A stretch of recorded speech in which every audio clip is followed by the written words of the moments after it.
पश्चिम बंगाल विधानसभा चुनाव को लेकर गहमागहमी जारी है और इसे लेकर तपिश भी बढ़ती जा रही है।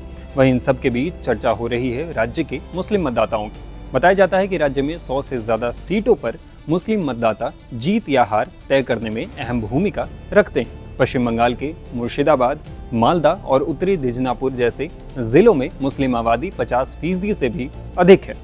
ममता बनर्जी की अगुवाई वाली तृणमूल कांग्रेस ने पश्चिम बंगाल विधानसभा चुनाव की 291 सीटों के लिए अपने उम्मीदवारों की घोषणा कर दी है। उसने करीब 18% यानी 47 सीटों पर मुस्लिम प्रत्याशी चुनाव में उतारे हैं, जबकि बीजेपी ने अभी तक बंगाल विधानसभा चुनाव के लिए प्रत्याशियों की 2 सूची जारी की है। इसमें एक भी मुस्लिम उम्मीदवार नहीं है, जबकि मुर्शिदाबाद के बेलडांगा में बाबरी मस्जिद की नींव रखने वाले पूर्व टीएमसी नेता हुमायूं कबीर ने 182 सीटों में से 100 से ज्यादा सीटों पर मुस्लिम उम्मीदवार देने का ऐलान किया है। हुमायूं कबीर ने असदुद्दीन ओवैसी की ऑल इंडिया मजलिस-ए-इत्तेहादुल मुसलमीन यानी AIMIM से गठबंधन भी किया था, लेकिन अब वो भी टूट चुकी है। हालांकि बीते 3 विधानसभा चुनाव की बात करें तो तृणमूल कांग्रेस बंगाल में धमाकेदार जीत दर्ज कर चुकी है और मुस्लिम वोटरों का करीब एक तरफा झुकाव टीएमसी की ओर रहा है। यही वजह है कि लेफ्ट और कांग्रेस और इंडिया सेकुलर फ्रंट जैसे दलों को चुनाव में एक भी सीट हासिल नहीं हो सकी। ममता बनर्जी की पार्टी ने 2012 में कांग्रेस से गठबंधन के दौरान 38 मुस्लिम प्रत्याशी दिए थे, जबकि 2017 में पार्टी ने मुस्लिमों को 57 टिकट दिए, जो संख्या 2022 में घटकर 42 पर आ गई। इस बार पार्टी ने 47 मुस्लिम उम्मीदवारों को टिकट दिया है। गौर करने वाली बात यह भी है कि इस बार तृणमूल ने कई मुस्लिम बहुल सीटों पर भी हिंदू उम्मीदवार उतारे।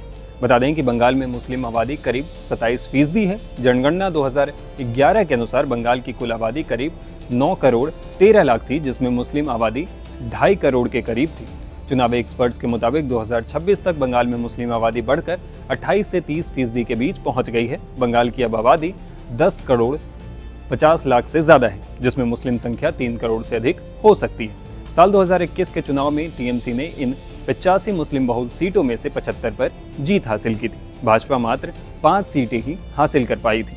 साल 2021 में AIMIM 6 सीटों पर दांव लगा रही थी और सारी सीटों पर उसे हार का सामना करना पड़ा था। हुमायूं कबीर की आम जनता उन्नयन पार्टी ने पहले ही ऐलान किया था कि उनकी पार्टी 2026 के विधानसभा चुनाव में 182 सीटों पर उम्मीदवार उतारेगी। इस गठबंधन में AIMIM की साझेदारी थी और लगभग 11 सीटों पर अपने उम्मीदवार उतारे थे। हालांकि बंगाल चुनाव में वोटिंग से ठीक पहले हुमायूं कबीर और असदुद्दीन ओवैसी के गठबंधन टूटने का सियासी असर पड़ सकता है।